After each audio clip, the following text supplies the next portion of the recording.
Bonjour à tous et à tous. Je suis très heureux d'être avec vous pour cette dernière table ronde.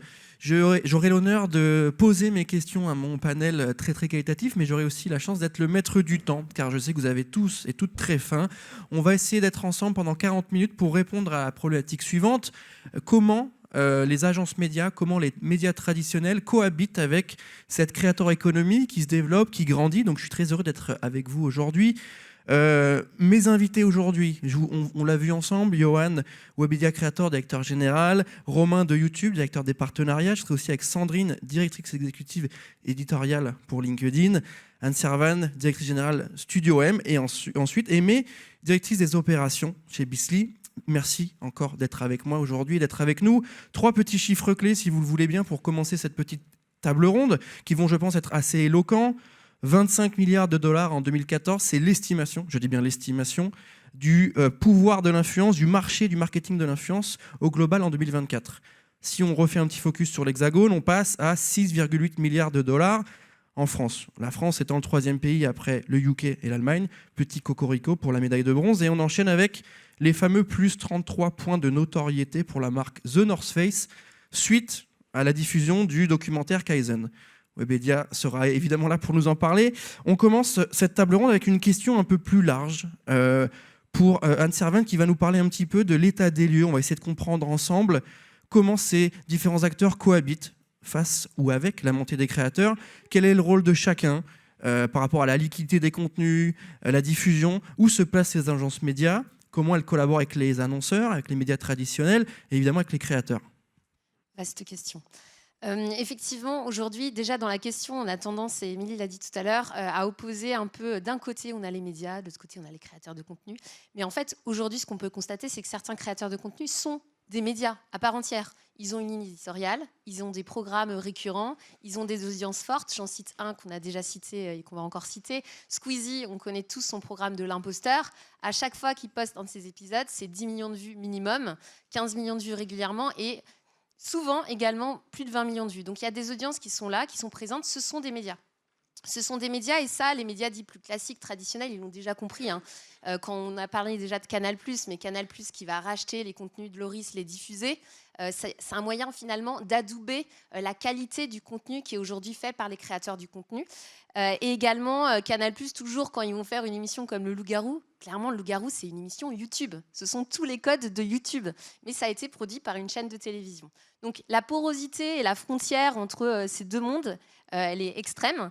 Et aujourd'hui, je pense que ça implique que le rôle de l'agence média, il est juste essentiel pour aider les annonceurs à naviguer un peu entre ces deux mondes, avec d'un côté des médias dits traditionnels qui ont des marques médias très très fortes, qui ont une caution, une pertinence, une technicité, et également un pilotage, on va dire, standardisé sur les KPI qui est très efficace. Et on peut le dire aussi, une certaine fiabilité dans les opérations, qui est un peu plus forte parfois que des sujets sur la partie créateur de contenu. Sur les créateurs de contenu, on est lié à l'humain.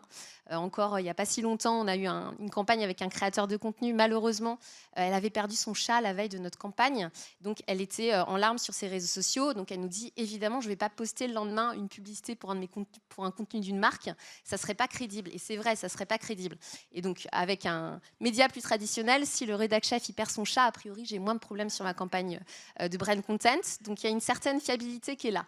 Mais à l'inverse, les créateurs de contenu, ça va nous permettre d'aller chercher une authenticité, une proximité extrêmement forte avec les audiences, des engagements qui sont colossaux, et aussi une agilité, un ADN dans la créativité, dans les codes culturels qui sont hyper forts, hyper intéressants à aller chercher pour les marques. Donc tout le point et le rôle de l'agence média, ça va être de faire naviguer ce curseur entre d'un côté un besoin de pertinence, d'autorité, de caution journalistique, de fiabilité, de standardisation que vont apporter les médias, et de l'autre côté de l'engagement, de l'authenticité qui va aller chercher de l'engagement. Et ça, chez Groupe M, on a décidé encore d'accélérer à ce niveau-là parce qu'on lance cette semaine notre agence 100% dédiée à l'influence, GOAT, qui va être un alliage justement entre l'art et la science. L'art parce qu'on va aller chercher les meilleurs créateurs de contenu qui va nous permettre d'avoir des narratifs hyper intéressants pour les marques.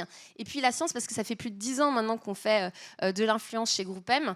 Émilie, là aussi, on a parlé, on a commencé avec les blogueurs il y a longtemps et les placements de produits sur les blogs. Maintenant, c'est les écuries sur GP Explorer.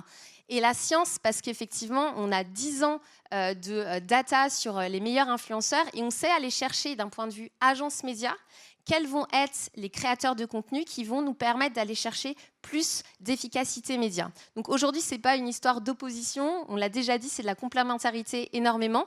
Et le rôle de l'agence média est là pour pouvoir aider dans ce curseur. Et nos partenaires et les agents des créateurs de contenu sont autant nos partenaires que les médias plus traditionnels. Merci Anne Servan. Donc petite exclue sur le lancement de l'agence. N'est-ce pas en direct live. Et on enchaîne avec toi. J'ai une question pour toi par rapport aux audiences, à l'attention. On sait que c'est le nerf de la guerre aujourd'hui. Les créateurs sont au cœur de ça aussi. Et les médias traditionnels, évidemment, depuis longtemps. Comment ces deux acteurs travaillent ensemble? On se pose une question qui est peut-être un peu naïve, mais qui en même temps est légitime. Est-ce que le créateur de contenu, aujourd'hui, dans sa puissance, vient voler l'audience du média tradi, l'attention, ou est-ce qu'à l'inverse, c'est un partenaire? On le voit avec des exemples concrets, avec Léna Situation, qui est en direct sur Canal+, qui n'est pas une spécialiste du cinéma, mais qui par ailleurs fait des audiences de dingue, qui passe en direct, qui ensuite refait du contenu, qui font des performances de dingue. On a un autre exemple avec Hugo Décrypte, qui passe sur France Télé, qui a son format. C'est grâce à France Télé qu'il arrive à avoir une interview avec Bill Gates. Par ailleurs, il n'a pas attendu France Télé pour faire des bons formats. Et France Télé n'a pas attendu Hugo Décrypte pour avoir des présidents et des ministres. Autre exemple peut-être à l'inverse, Gaspard G, qui lui, contrairement à peut-être Hugo Décrypte, marche un peu moins en radio, alors que lui cartonne sur le réseau. Donc, de quelle manière ces deux acteurs cohabitent? Est-ce que l'un vient apporter une grille plus globale à l'autre ou lui piquer ses audiences? Comment ça marche? Déjà, il y a beaucoup de questions dans la question et je pense que tout est vrai. En fait, tout peut être vrai parce que à la fois, oui, les chaînes, les formats, même les plateformes sont sous pression pour avoir des audiences, ça c'est sûr.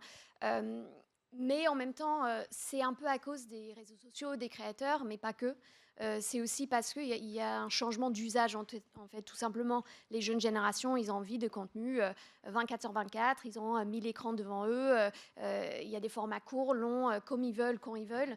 Donc, en fait, on a juste les formats un peu plus traditionnels, en fait, ils ont besoin de s'adapter, innover, et en fait, ils se tournent vers les créateurs pour ça.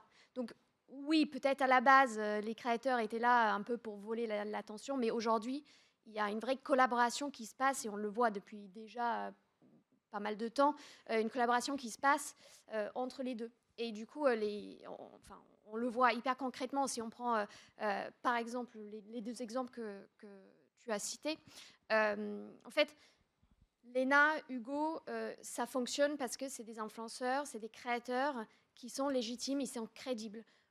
Léna, non, elle n'est pas spécialiste en cinéma, ça c'est sûr. Par contre, ça fait 2 ans qu'elle interviewe des célébrités sur son podcast Canapé 6 places. Hugo Décrypte, c'est un journaliste. Ce n'est pas un créateur, il ne se définit pas comme un créateur.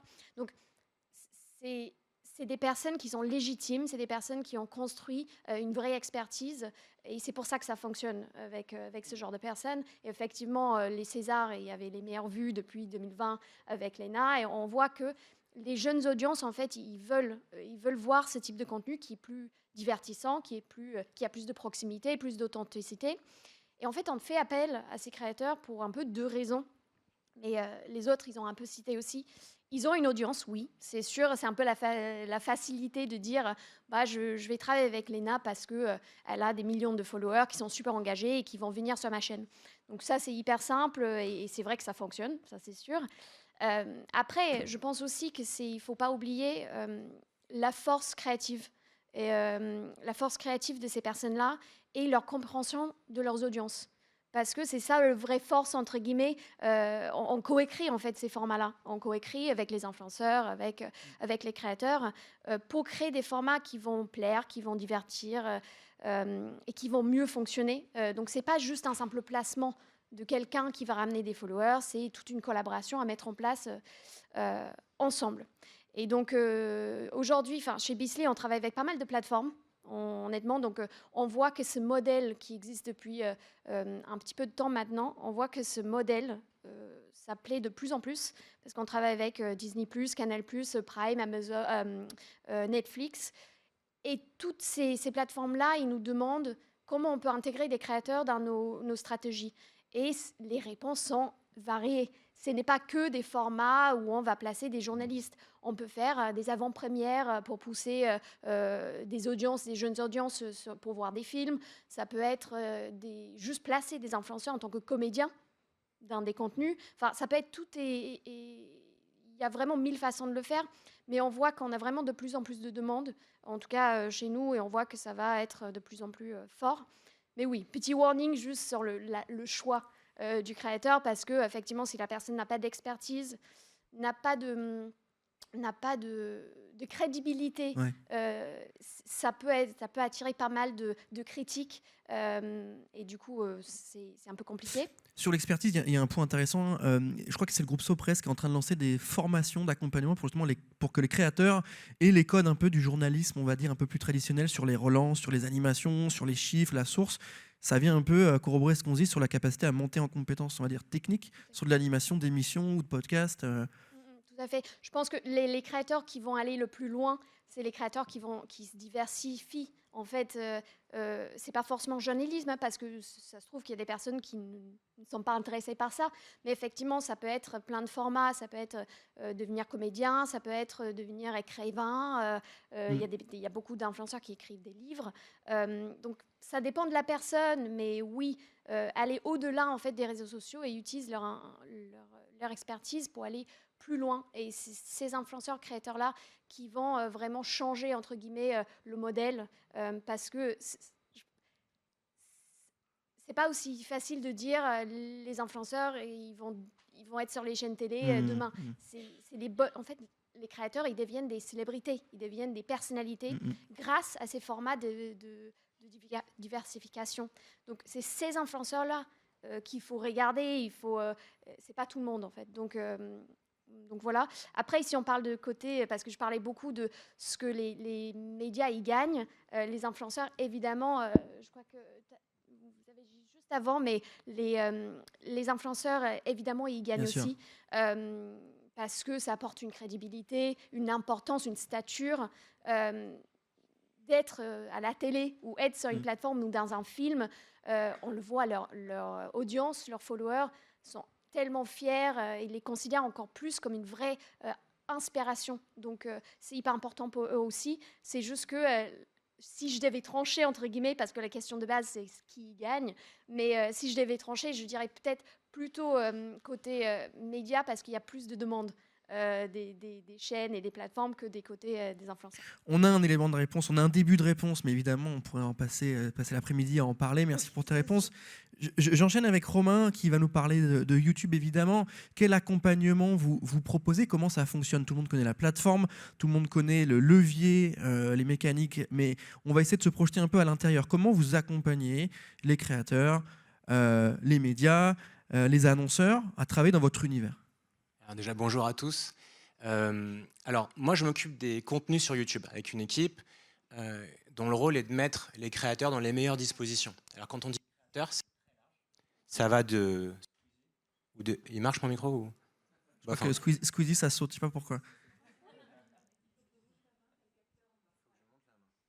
Donc, ça va de Squeezie à des diffuseurs télé, à des studios, à des labels de musique. Donc, notre rôle, c'est de les mettre dans les bonnes dispositions. Faire en sorte qu'ils atteignent les objectifs qu'ils recherchent sur la plateforme. Alors ça va être faire plus d'audience, aller chercher une audience plus jeune, aller chercher de l'export. On bosse beaucoup avec des acteurs comme Webedia par exemple et leur cohorte de créateurs pour les accompagner. Une fois qu'ils sont dans ces bonnes dispositions, on parle à nos équipes commerciales pour leur dire il y a Joyka qui va lancer un format, il y a McFly et Carito qui vont lancer le Pétanque Explorer. Et là en fait tout l'intérêt c'est de fonctionner un petit peu comme nos amis diffuseurs, un peu comme avec une grille des programmes, pour faire en sorte que les annonceurs, en amont de la diffusion de ce format, collaborent avec les créateurs. Donc, j'étais ravi d'entendre parler de Garnier et du Pétanque Explorer, parce que c'est un super exemple. On en a plein qui arrivent, et on bosse de plus en plus de cette manière-là, pour mettre en avant ces créateurs, ces contenus, ces formats, et faire des collaborations intelligentes avec les annonceurs. Donc, nous, on bosse main dans la main avec les équipes commerciales, et donc avec les agences médias, pour faire quelque chose de pérenne et de pertinent dans le temps. Donc, qu'est-ce qu'on vient chercher quand on vient voir YouTube? C'est quoi le brief? On vous pose quoi comme question? Qu'est-ce qu'on vient chercher? Quelles solutions vous apportez? C'est de la co-réflexion? Vous allez aussi travailler avec les annonceurs? Tu as de la co-réflexion. En fait, je pense qu'il y a plein de choses qui ont été dites. Donc déjà, on est dans un univers de convergence depuis 2 ans. On a des créateurs YouTube qui apportent une vraie valeur de production, tu l'as dit, merci.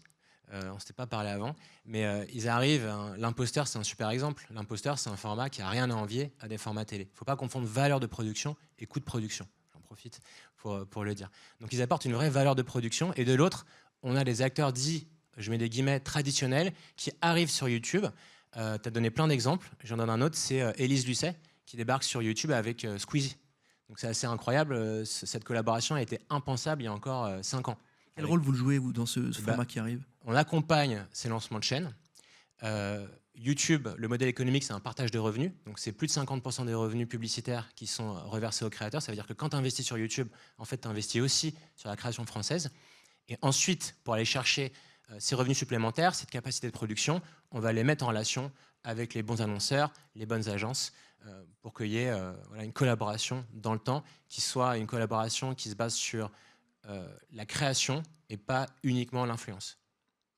C'est extrêmement important pour nous de prendre le temps d'expliciter tout ça, parce que les gens forcément ne se doutent pas forcément qu'il y a un accompagnement qui est fait avec des outils d'analyse, de la recommandation aussi. Donc je vais faire la passe évidemment décisive à Johan par rapport à ce que tu viens de nous dire sur les créateurs, le modèle d'affaires. On pourra rebondir dessus évidemment, Romain, sur les nouveaux formats. Dans quelle mesure ces créateurs de contenu viennent changer la forme de la publicité? On se demande, est-ce qu'il y aura un peu plus d'incarnation, un peu plus de brand content? Quand on le voit sur les médias traditionnels, on peut se dire qu'un média B2C, grand public, qui a une verticale économie, c'est pas inintéressant de se dire qu'on peut mettre un créateur crypto pour animer une série de podcasts ou un format court. Donc, comment aujourd'hui ces créateurs viennent changer un peu la forme de la publicité?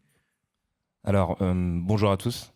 Ce sont effectivement des sujets qui sont très intéressants. On a pu voir comme point de départ, et ça a été quasiment le point de départ de tout le monde, c'est que les univers entre médias et créateurs de contenu sont très poreux. Et en fait, c'est le point de départ pour créer des ponts entre les deux. Donc ces ponts-là, ils existent de différentes manières.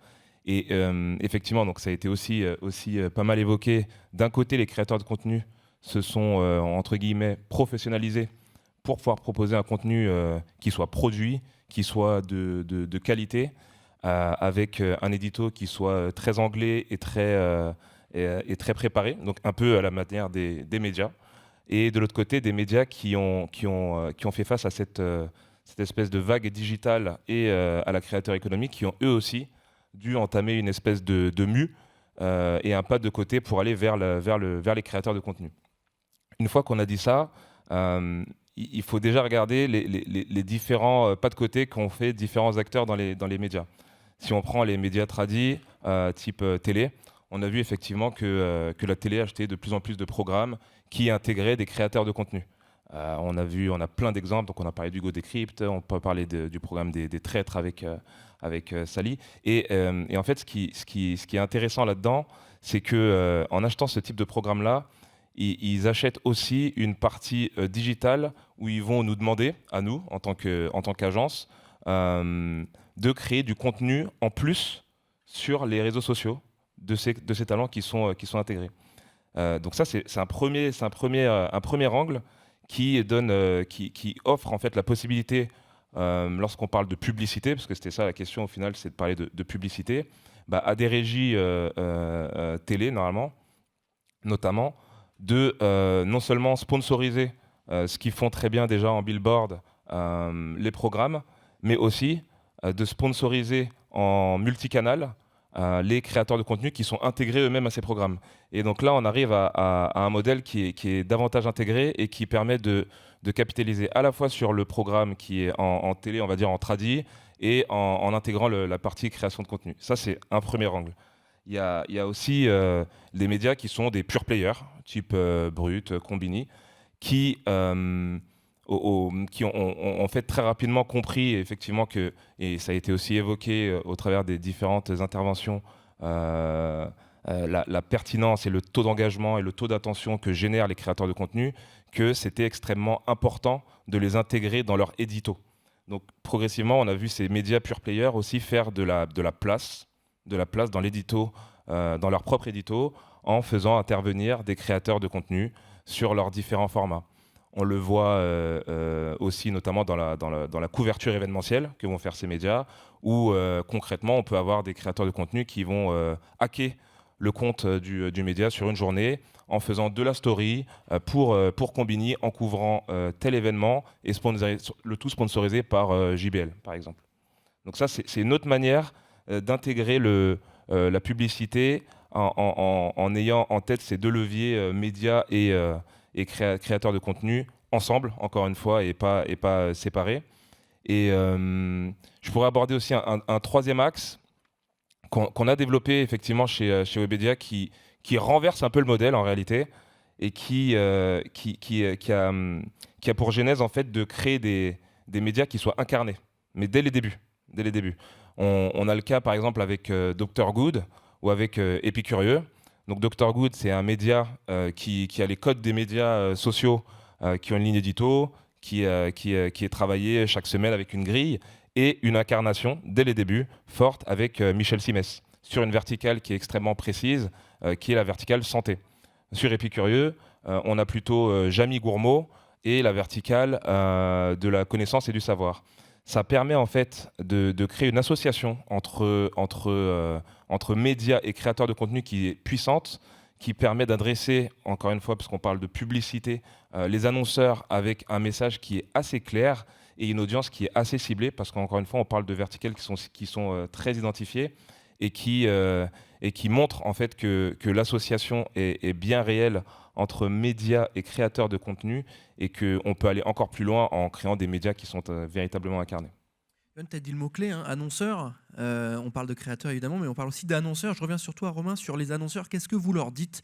Qu'est-ce que vous leur proposez quand soit ils viennent chez vous en savoir un peu plus, ou quand vous allez toquer à leur porte pour dire voilà nos formats, voilà nos solutions?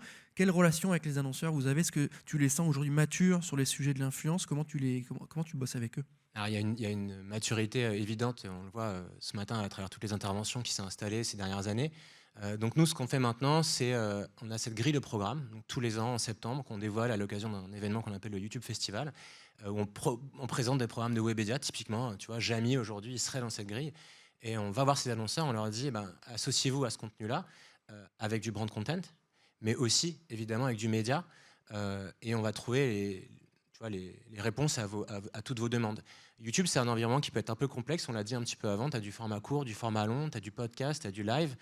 Donc nous, on accompagne les créateurs, les partenaires pour trouver en fait la bonne recette, la programmation qui convient à leurs objectifs, et on fait la même chose en fait avec les annonceurs, avec toutes les réponses médias qu'on a à leurs objectifs. Donc en fait, si tu veux, c'est un écosystème YouTube qui est complexe, où il y a beaucoup de personnes qui sont impliquées, et le rôle de mon équipe, c'est d'accompagner nos partenaires, mais aussi d'accompagner les équipes commerciales pour mettre tout le monde dans les bonnes dispositions et faire des belles campagnes comme celle qu'on a évoquée un peu plus tôt aujourd'hui. Merci Romain. Sandrine, j'enchaîne avec toi pour LinkedIn. Comment parler d'influence sans évoquer LinkedIn et tous ses enjeux, ses leviers, ses créateurs? Je ne sais pas le nom qu'on donne aux créateurs uniquement LinkedIn, tu pourras peut-être me répondre. Aujourd'hui, quelle place pour l'influence sur le réseau phare? J'en profite pour donner des éléments d'information. Aujourd'hui, tu les suis beaucoup, les créateurs, tu les accompagnes, tu accompagnes les médias, tu es au cœur du réacteur, on s'en est parlé un peu avant. Qu'est-ce qui se passe en termes d'influence sur LinkedIn? Alors, comme tu dis, on est au cœur du réacteur pour trois raisons principales. C'est que, on est un média aussi, puisqu'on a une page LinkedIn Actualité ou LinkedIn News, qui est la page la plus suivie, notamment en France, avec plus de 3 millions de followers. Ça, c'est le premier pilier. Donc, on a une activité avec une rédaction, une équipe de journalistes qui produit du contenu. Ensuite, le deuxième pilier, ça ressemble à ce que tu as pu dire, Romain, où on accompagne aussi les médias, tous les médias français sur l'animation de leur page, la création de programmes exclusifs pour LinkedIn, etc., sur la plateforme. Et le troisième pilier, c'est l'accompagnement des créateurs de contenu, qui peuvent être des dirigeants d'entreprise, notamment des C-level, avec le programme LinkedIn Top Voice. Et ce programme aujourd'hui, si on donne quelques chiffres, d'ailleurs il y a un article du Monde qui est sorti hier, je vous encourage à le lire, c'est 9 patrons sur 10 sur le CAC 40 et le SBS 120. Sur le FTSE au Royaume-Uni, on est à peu près dans la même logique. Et donc on les accompagne pour savoir quelle audience ils veulent cibler, comment on cible cette audience, comment ils prennent la parole sur LinkedIn, avec 2 objectifs. Un, créer de l'authenticité, c'est quelque chose qui est revenu et c'est aussi attendu aujourd'hui des dirigeants d'entreprise. Les entreprises ont besoin d'être incarnées au-delà des campagnes que vous pouvez faire avec ces créateurs de contenu et au-delà du produit qui sont mis en avant. Ça, c'est le premier point. Et le deuxième point, c'est que sur LinkedIn, ils ont une convergence d'audience. Ils ont leurs salariés, ils ont leurs partenaires, ils ont leurs clients, ils ont leurs prestataires et ils ont aussi tous les médias avec les journalistes qui sont aussi accompagnés par nos équipes. Comment on Donc fait ça pour leur pas permet se de faire de tromper l'actualité. Quand on a toutes ces audiences, comment on fait pour pas se tromper de messages, de formats, de diffusion? En restant focus sur ce qui fait l'ADN de LinkedIn, c'est-à-dire le monde du travail, l'actualité économique, l'actualité de l'entreprise, etc. Et une fois qu'on fait ça, il y a peu de chances de se tromper et évidemment du contenu de qualité. J'ai une question. Il y a beaucoup de plateformes qui annoncent un claim en disant tout le monde peut être créateur, tout le monde peut créer son format, etc. Est-ce que c'est le cas sur LinkedIn? Tout le monde peut devenir créateur de contenu sur LinkedIn? Alors oui, on a plein d'exemples. On travaille avec Jamy d'ailleurs aussi. À titre d'exemple, vous avez peut-être noté l'arrivée d'Arthur, par exemple, qui vient d'arriver sur la plateforme et qui partage des choses un peu uniques à LinkedIn, où comment il a commencé, comment il s'est fait retoquer de toutes les radios avant de devenir le Arthur qu'il est aujourd'hui. On a travaillé avec lui pour développer un concept. Donc ça, c'est à titre d'exemple. Et ensuite, sur la partie dirigeants d'entreprise, on les accompagne notamment pour faire des annonces en lien avec l'actualité. Par exemple, exemple récent, quand la patronne de Decathlon s'en va et qu'elle annonce son successeur, elle le fait évidemment sur LinkedIn et elle donne une explication sur la ligne directrice. C'est aussi quand L'Oréal annonce ses résultats. Voilà, il y a plein d'exemples comme ça. C'est quand le patron de Happyvore rachète Tupperware et quelle ligne il va donner et comment il va le faire. Donc ça, on les accompagne et ensuite on s'assure que cette actualité, elle va à la bonne audience au bon moment. Il y a plein de canaux de distribution qui sont gérés par nos équipes et évidemment en soutien avec nos équipes Marketing Solutions. L'idée, c'est de distribuer, de s'assurer que cette actualité arrive à la bonne audience. Donc on le fait par la page LinkedIn Actualité, par les notifications, par les emails, un peu partout sur la plateforme, puisque c'est un des 3 piliers de LinkedIn, c'est de rester informé au-delà de se former. Est-ce que tu as des éléments à nous donner sur la partie B2C versus B2B? Qu'est-ce qu'on vient raconter sur LinkedIn? Est-ce qu'on touche des sites plutôt B2C? B2B, on se doute que oui, mais qu'est-ce qu'on vient raconter? Est-ce qu'il y a cette double audience qui est présente sur la plateforme? Il y a la double audience. Alors l'ADN au départ, c'est quand même du B2B, ce qui paraît quand même évident. Ce qu'on voit de plus en plus, c'est que se développe le B2C. Par exemple, si je prends un exemple dans le luxe, toutes les marques de luxe ou la plupart des marques de luxe viennent diffuser en live les défilés de la Fashion Week pour montrer qu'il y a aussi du B2C sur LinkedIn et c'est quelque chose qui se développe de façon accélérée. Voilà. Veuve Clicquot aussi, qui avait un programme Bold Woman qui avait bien cartonné. Bold Woman, on a eu un partenariat notamment avec la rédaction et on a fait un portrait de toutes les Bold Woman Awards sur leur entreprise et qui sont aussi aujourd'hui accompagnés par nos équipes sur leur prise de parole sur la plateforme. Ça leur permet aussi de décoller en tant qu'entreprise et en tant qu'influenceur de leur propre entreprise, si je peux dire ça comme ça. Toi, Sandrine, ton scope, pour être très concret, c'est quoi ton job? Est-ce que tu viens accompagner des agences? Est-ce qu'il y a des gens qui t'envoient des briefs? Est-ce que tu es très édito? Donc, qu'est-ce que tu viens leur proposer? Alors, on accompagne des agences. Là, si je regarde depuis le mois de janvier, on a accompagné plus de 10 agences, donc les plus grandes agences. On a fait des formations des consultants. On a fait aussi des formations des comités de direction, comités exécutifs, pour bien leur expliquer quel est le positionnement de LinkedIn, quelle est la spécificité. Et ensuite, on collabore avec ces agences, notamment sur l'accompagnement des dirigeants des plus grandes entreprises ou des moins grandes d'ailleurs, sur leur positionnement sur la plateforme. Donc on travaille beaucoup avec les agences d'influence notamment, puisque les entreprises ont un enjeu stratégique pour faire en sorte que leurs dirigeants d'entreprise, encore une fois, incarnent leur message, incarnent le produit au-delà de ce qui peut être fait avec les créateurs de contenu qui sont sur YouTube ou autres. Un do et un don't sur LinkedIn pour ceux qui nous écoutent aujourd'hui, qui ont envie de poster suite à cette conférence. Un do et un don't. à faire, partager des connaissances, évidemment en lien avec vos compétences. Je pense que c'est important de le rappeler et ça paraît évident. De toute façon, c'est ce que valorise l'algorithme, donc c'est ce qui est diffusé dans le fil d'actualité. Et un don't, partager vos images de vacances, c'est pas l'endroit où le faire, mais de toute façon, vous n'aurez pas de distribution, donc c'est un peu peine perdue. Merci Sandrine. Évidemment, nous, on a un gros coup de cœur pour LinkedIn parce qu'aujourd'hui, j'ai un pote dans la com a dépassé, je crois, hier après-midi les 700 000 abonnés. Donc, c'est notre plateforme de cœur. Tu es le bienvenu comme LinkedIn Top Voice. Eh ben, écoute, avec grand plaisir. On ira sur YouTube, évidemment aussi, Romain. J'ai une Je suis question. un peu jaloux quand même là parce que On va y travailler. On se parlera de ça. On va y travailler. Mais en tout cas, j'ai une autre question un peu plus globalisante, peut-être pour toi, Anne Servan, sur les informations. On voit qu'il y a beaucoup d'acteurs. Il y a les créateurs, leurs agents, les agences, les médias qui parfois ont des régies et des agences intégrées, les plateformes qui accompagnent aussi parfois en tant que contenu créa. Comment on garde un niveau d'information, un management des connaissances efficace, comment on s'y perd pas, comment on fait en sorte que tout le monde aille dans le bon sens, parce qu'il y a beaucoup d'interlocuteurs, comment on garde la voix. Effectivement, c'est un point assez important. Ce qu'on constate, c'est que les annonceurs qui arrivent à mixer un peu ce meilleur des deux mondes entre les médias et les créateurs de contenu, c'est là où on a les meilleures performances. Un exemple concret, c'est ce qu'on a fait avec Dell. Et on parlait des nouvelles écritures. Avec Dell, on avait une campagne où on avait 2 assets créatifs. Le premier asset créatif, c'était un super asset créé par l'agence créative, vraiment dans les codes social media, tout ce qu'on demande de faire aujourd'hui.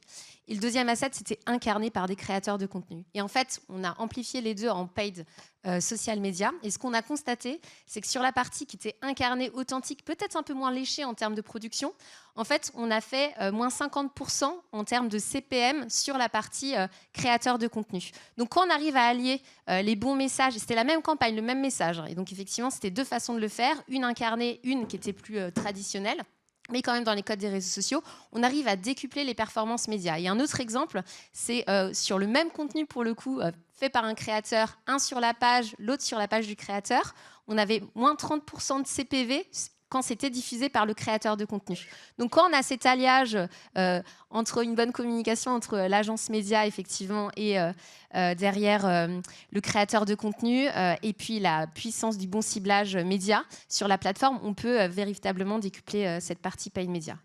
Et peut-être que je veux aussi ajouter un point important, parce que je suis membre de la commission RSE de l'UDECA, mais que c'est un point qu'on n'a pas encore abordé aujourd'hui, c'est tous les sujets d'influence responsable.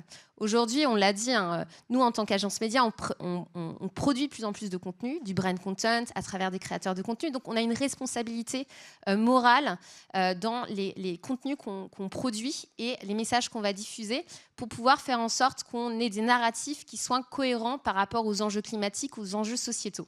Donc, ça nous impose de réfléchir à quels influenceurs on va aller activer, à les favoriser, ces influenceurs qui sont peut-être pas aujourd'hui les plus médiatiques, les plus forts, les plus puissants, mais en fait, en les aidant, on va pouvoir aussi les aider à gagner en cohérence, et donc à les favoriser, ces gens qui vont avoir ces narratifs qui sont différenciants pour pouvoir aller sur, évidemment, de la nourriture plus végétalisée, des transports qui sont plus sur le train que sur l'avion, enfin des univers plus décarbonés et plus représentatifs aussi de la société. Ça, c'est un point qui est mandatory. Et aussi, ça nous impose de réfléchir à la manière dont on va les activer. Donc, exit les tournages à l'autre bout du monde. Quand on peut le faire en local, faisons-le en local. Également, les portages sans demander l'avis de l'influenceur, alors qu'en fait, il va peut-être même pas poster. Donc, ça n'a ni intérêt pour la planète, ni intérêt pour la marque. Donc, il faut qu'on se repose la manière dont on va activer et gérer nos activations et aussi les profils qu'on va aller chercher, parce qu'on a ce devoir, effectivement, dans les narratifs de société qu'on va faire, d'aller dans le bon sens sur ces sujets. Ouais, vas-y. Tu parlais d'influence responsable, c'est hyper important. Et il y a aussi la régulation. Donc, faire en sorte que les influenceurs...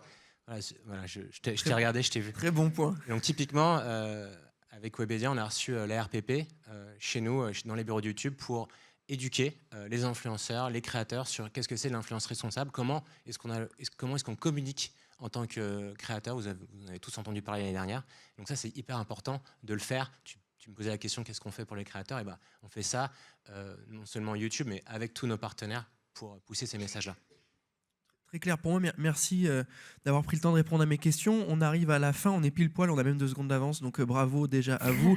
Merci à tous les 5 d'avoir pris le temps de répondre à mes questions. On aurait encore pu, je pense, passer 30-40 minutes à approfondir, mais c'était très agréable de vous avoir. Je pense qu'on peut les applaudir. Merci.